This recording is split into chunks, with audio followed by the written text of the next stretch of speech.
तुम्हाला सुद्धा जर दुपारच्या वेळी काहीतरी चमचमीत, छान कुरकुरीत खायची इच्छा झाली ना, तर मस्त 8 दिवस टिकणाऱ्या या कोबीच्या वड्या बनवायच्या.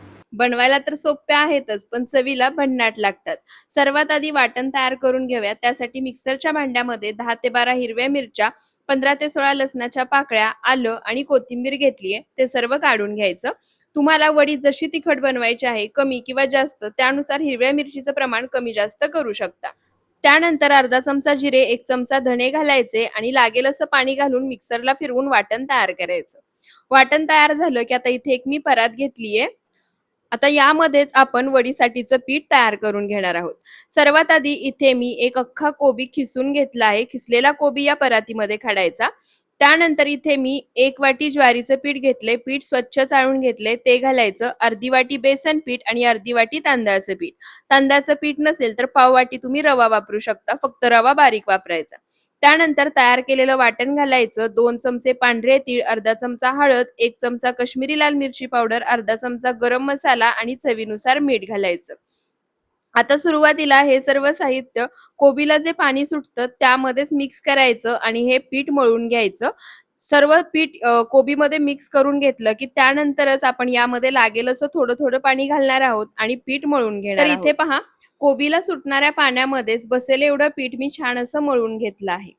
त्यानंतर आता यामध्ये लागेल असं थोडं-थोडं पाणी घालायचं आणि मध्यम सैलसर म्हणजे जसं आपण भाकरी बनवण्यासाठी पीठ मळून घेतो ना, अगदी त्याच कन्सिस्टन्सीमध्ये हे पीठ आपल्याला मळून घ्यायचं आहे. पाणी घालताना जसं मी तुम्हाला व्हिडिओमध्ये दाखवलं त्या पद्धतीने लागेल असं थोडं-थोडंच घालायचं आणि हे पीठ मळून घ्यायचं. एकदम जास्त पाणी घालायचं नाही. तर इथे पहा लागेल असं थोडं-थोडं पाणी घालून जसं आपण भाकरीसाठी पीठ मळून घेतो तसंच हे पीठ मी मळून घेतलं आहे. त्यानंतर स्टीमरच्या खालच्या भांड्यामध्ये मी पाणी गरम करायला ठेवलं आहे. स्टीमरचं जे वरचं भांडं आहे त्याला जसं मी व्हिडिओमध्ये दाखवतेय त्या पद्धतीने तेलाने ग्रीस करून घ्यायचं, म्हणजे तेल लावून घ्यायचं. त्यानंतर जे पीठ आपण तयार करून घेतलं आहे त्या पिठाचे जसं मी व्हिडिओमध्ये दाखवतेय त्या पद्धतीने रोल तयार करून घ्यायचे. तुमच्या स्टीमरच्या भांड्यामध्ये जेवढ्या आकाराचे आणि जसे हे रोल बसतील ना तेवढ्याच आकाराचे तुम्ही करून घेऊ शकता. तर इथे पहा छान असा रोल मी तयार करून घेतला आहे. आता ज्या भांड्याला आपण तेलाने ग्रीस करून घेतला आहे त्या भांड्यामध्ये हा रोल ठेवायचा आणि आता राहिलेल्या पिठाचे सुद्धा आपण याच पद्धतीने रोल तयार करून घेऊयात. तर इथे पहा सर्व पिठाचे रोल मी तयार करून घेतले आहेत. तोपर्यंत स्टीमरच्या खालच्या भांड्यामध्ये जे पाणी गरम करायला ठेवलं होतं ते पाणी सुद्धा छान गरम झालं आहे. आता स्टीमरचं वरचं भांडं जे आहे ते याच्यावरती ठेवायचं आणि हे रोल आपल्याला स्टीम करून घ्यायचे आहेत. मध्यम आचेवर एक 15 ते 20 मिनिटात छान असे स्टीम होतात. तर इथे पहा सर्व रोल मी छान असे स्टीम करून घेतले आहेत. आता हे आतपर्यंत शिजले आहेत का हे चेक करण्यासाठी अशा पद्धतीचा एखादा फोर्क किंवा टूथपिक घ्यायची आणि ती अशा पद्धतीने आतमध्ये घालायची. कोरडी बाहेर आली, याला अजिबात पीठ चिटकलं नाही की समजून जायचं हे रोल आतपर्यंत छान शिजले आहेत. आता हे रोल आपण एखाद्या ताट्यामध्ये काढून घेऊयात आणि पूर्णपणे थंड करून घ्यायचे. तर इथे पहा तयार रोल पूर्णपणे थंड झाले आहेत. आता हे आपण कट करून घेऊयात.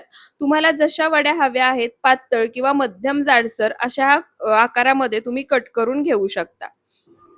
तर इथे पहा या पद्धतीने आता या वड्या मी कट करून घेणार आहे. जे बाकीचे 2 रोल आहेत ते सुद्धा याच पद्धतीने कट करून घ्यायचे.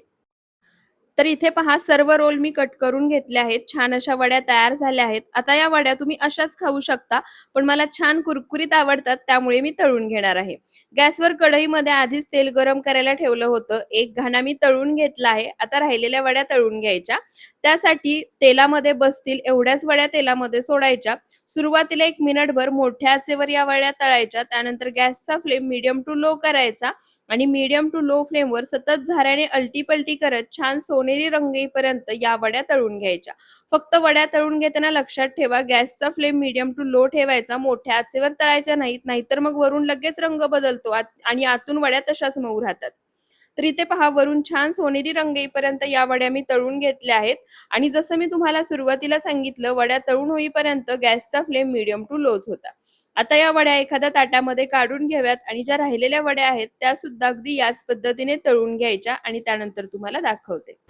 तर इथे पहा काही वेळातच मस्त कुरकुरीत अशा ह्या कोबीच्या वड्या बनून तयार झाल्या आहेत. मस्त झणझणीत अशा आणि चवीला म्हणाल तर अप्रतिम. तुम्ही सुद्धा एकदा नक्की बनवून पहा आणि व्हिडिओ आवडला असेल तर फॉलो करायला विसरू